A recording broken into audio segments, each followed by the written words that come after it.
भगत सिंह कोश्यारी हमारे राज्य के पूर्व मुख्यमंत्री और महाराष्ट्र राज्य के पूर्व राज्यपाल, उनको इस बार उत्तराखंड से पद्म भूषण से सम्मानित किया गया। जो 3 पद्म अवार्ड होते हैं, पद्म विभूषण सबसे बड़ा होता है, पद्म भूषण दूसरे नंबर का और पद्मश्री तीसरे नंबर का। ये वैसे तीसरा बड़ा नागरिक सम्मान है।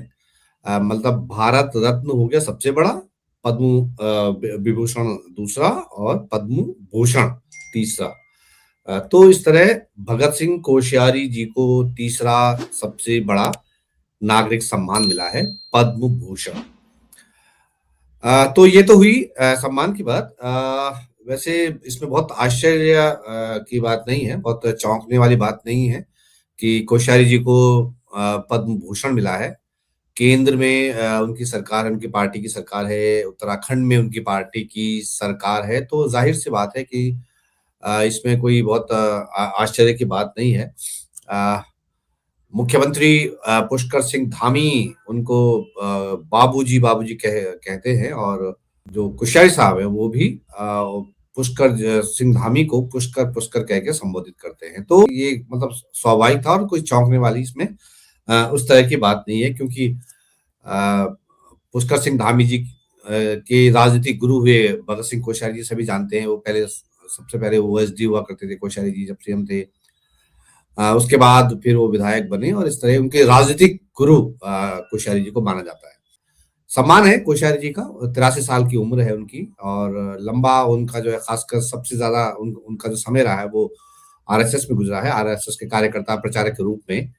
तो बाबूजी बाबूजी कहते हैं मुख्यमंत्री पुष्कर सिंह धामी उनको, कोश्यारी साहब को, और कोश्यारी साहब उनको नाम लेके बोलते हैं, पुष्कर पुष्कर करके। तो ये दूसरी तरह का संबंध है, गुरु और चेले का संबंध भी कह सकते हैं। तो इसलिए लोग कह रहे हैं कि क्या ये गुरु दक्षिणा धामी साहब ने दे दी है अपने गुरु को, अपने पॉलिटिकल राजनीतिक गुरु को, जो है भगत सिंह कोश्यारी जी को। तो हो सकता है कि भाई जिन आदमी ने बढ़ाया है, जिन आदमी ने राजनीति में चलना सिखाया है, राजनीति का कगहरा सिखाया है, तो उनको जो है सम्मान देने के लिए जो है, क्योंकि होता क्या है कि पद्म सम्मानों की सिफारिश आमतौर पे यही करती है सरकार।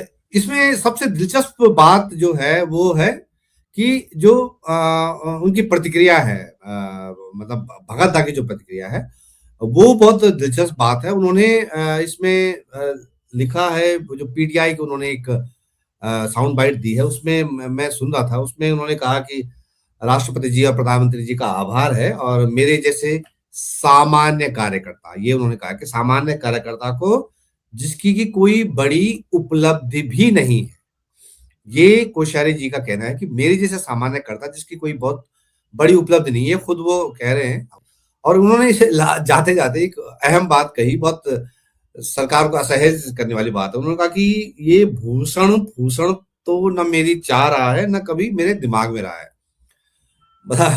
भूषण भूषण ये जो है तीसरा बड़ा नागरिक सम्मान है, जिसको कोश्यारी साहब जो है भूषण भूषण करके कह रहे हैं।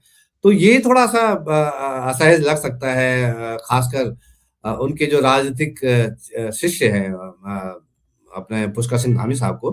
तो अब मैं आपको ये थोड़ा समझाने की कोशिश करता हूँ कि ये जो पद्म सम्मान होते हैं, ये मतलब इनके लिए एलिजिबिलिटी क्या होती है, ये दिए कैसे जाते हैं, इसको समझना जरूरी है। 3 जो पद्म सम्मान है उनकी एलिजिबिलिटी के बारे में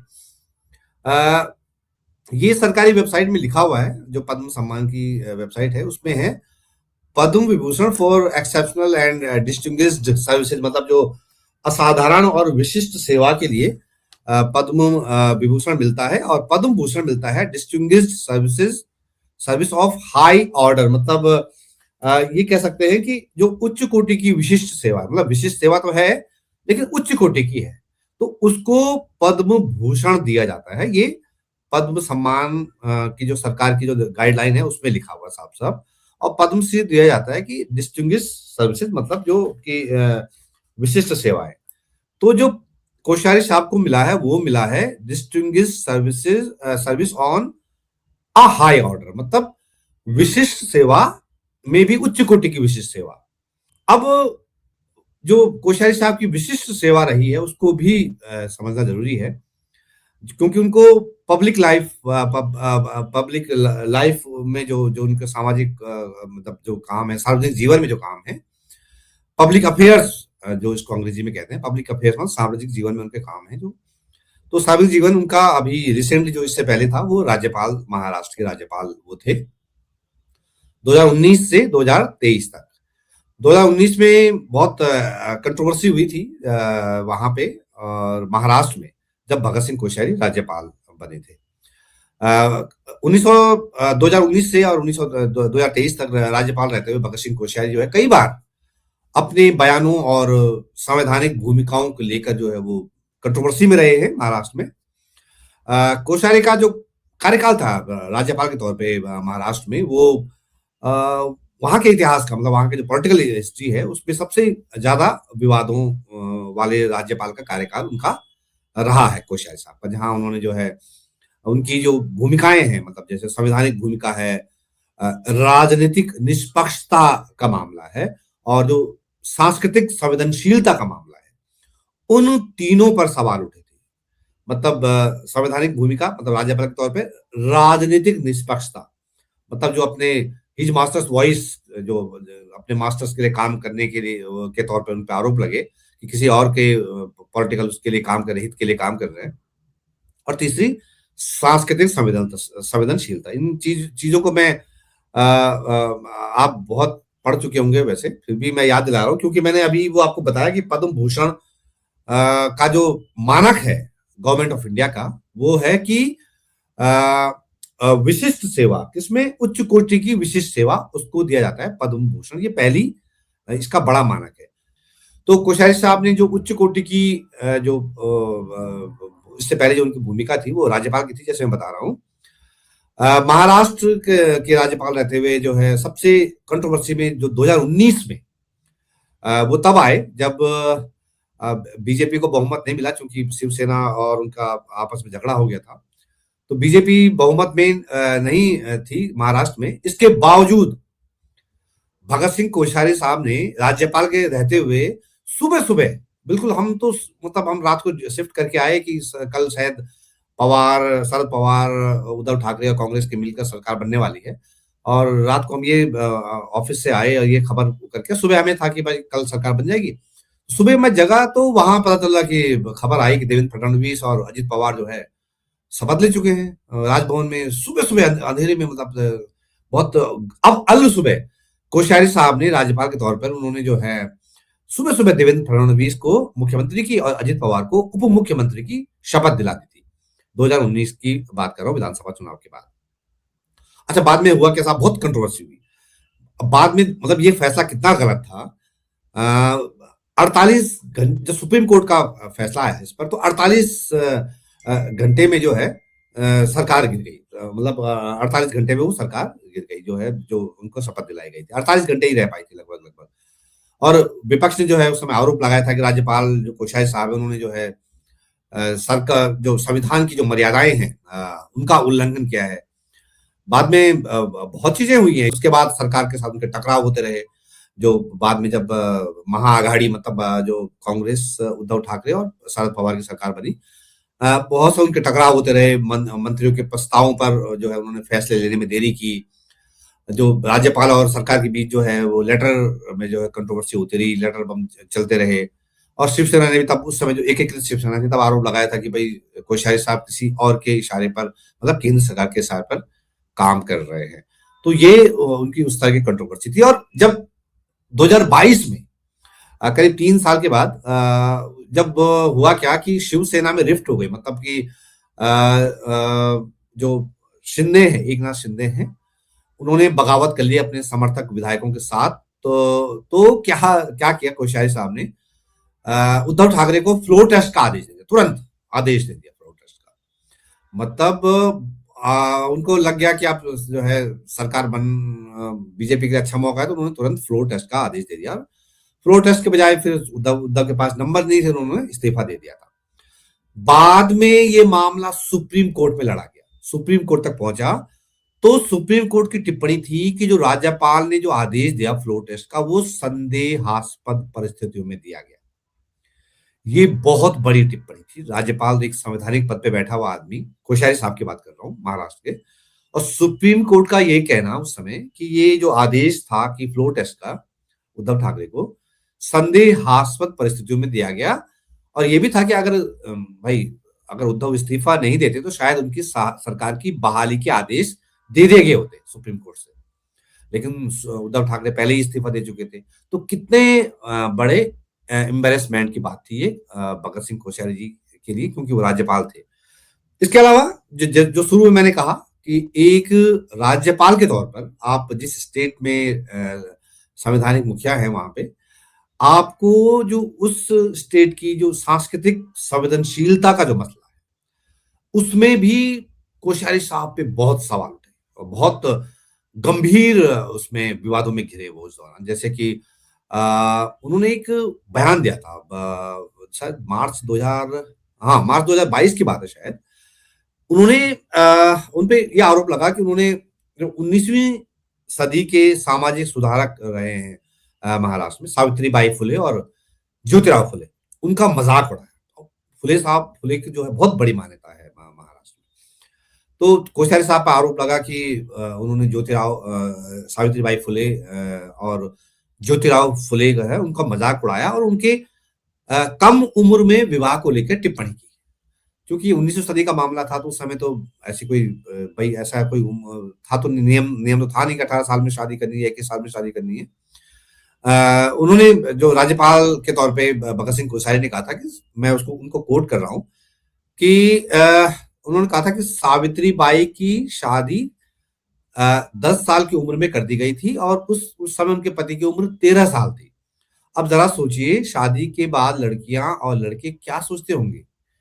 ये कोश्यारी साहब ने उस समय बयान दिया था और इस पे बहुत बवाल मचा था महाराष्ट्र में। ये जो बयान था, चूंकि राज्यपाल की तरफ से आया था, और जैसे मैं शुरू में बताया, सांस्कृतिक संवेदनशीलता की जो अपेक्षा की जाती है किसी गवर्नर से, या गवर्नर क्या, किसी भी बड़े पोस्ट पे काम करने वाले आदमी में जो एक सांस्कृतिक संवेदनशीलता की जो अपेक्षा की जाती है, उसमें कोश्यारी साहब सवालों में घिरे रहे। जैसे सावित्री बाई फुले पर उन्होंने टिप्पणी की, और एक और टिप्पणी उन्होंने की थी, ये छपा था, ये राज्यपाल साहब ने कहा था उस समय, Mumbai will be ceased to be financial capital if Gujaratis Rajasthanis are removed.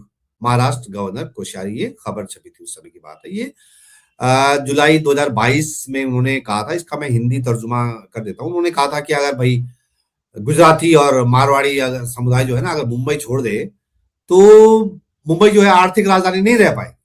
अब आप जो है महाराष्ट्र के राज्यपाल है, मराठी भाषी स्टेट है वो, मतलब भाषा के आधार पर उस राज्य का गठन हुआ है, और मुंबई तो मराठियों के लिए बड़ा अस्मिता का सवाल है। इसको मराठी अस्मिता से जोड़ के देखते हैं।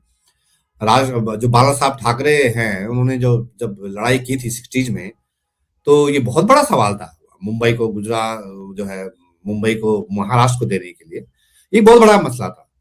तो जब गवर्नर थे कोश्यारी साहब, तो उन्होंने कह दिया कि भाई गुजराती और मारवाड़ी जो है अगर मुंबई छोड़ दे तो यहाँ कुछ नहीं बचेगा, आर्थिक राजधानी खत्म हो जाएगी। मतलब ये हम ये समझें कि कोई राज्यपाल, उत्तराखंड का कोई राज्यपाल अगर ये बयान देने लगे उत्तराखंड में रह के कि भाई अगर फला या फला समुदाय देहरादून में न रहे तो देहरादून तो बर्बाद हो जाएगा, या देहरादून तो कोई मतलब ही नहीं है, तो ये भाई कैसे बर्दाश्त करेगा कोई उत्तराखंडी। नहीं बर्दाश्त कर सकता ना। ये तो महाराष्ट्र वाला तो ज्यादा सेंटी है इस मामले में, अपनी अस्मिता के मसले पे। लेकिन इसके बाद एक और बयान आया जिसने कोश्यारी साहब को इस्तीफा देने को विवश किया महाराष्ट्र के राज्यपाल के तौर पे।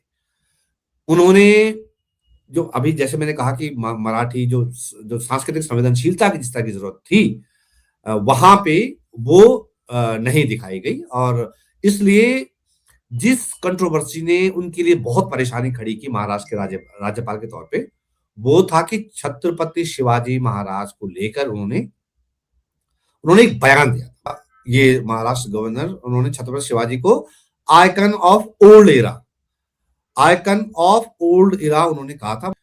अब ये उन्होंने जब कह दिया कि पुराने दौर के हैं छत्रपति शिवाजी महाराज, छत्रपति शिवाजी को लेके किस तरह का सेंटिमेंट है महाराष्ट्र में, ये आप देखते होंगे, खबरों में देखते होंगे। मतलब छत्रपति महाराज को लेके बहुत तगड़ा सेंटिमेंट है वो वहाँ के समाज में, मराठियों में खासकर।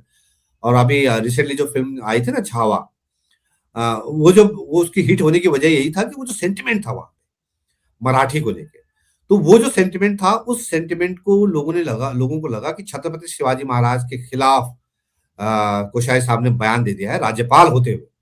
तो महाराष्ट्र में रह के आप वहाँ के सबसे बड़े आइकन हैं।